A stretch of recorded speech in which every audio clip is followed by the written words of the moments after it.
ஒரு நாள் இரவில் பாம்பன் சுவாமியின் மகள் நோய்வாய்ப்பட்டு அழுது கொண்டிருந்தாள்.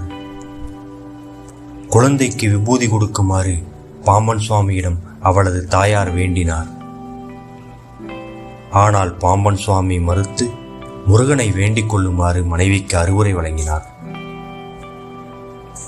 பின்பு முருகனை நோக்கி தியானம் செய்யத் தொடங்கினார். மனைவி பாம்பன் சுவாமி சொன்னபடி செய்தாள்.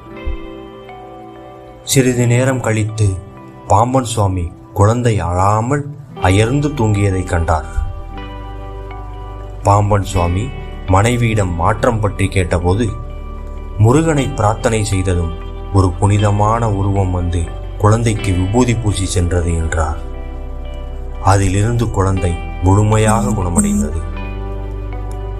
வேலன் காப்பான், முருகன் காப்பான்.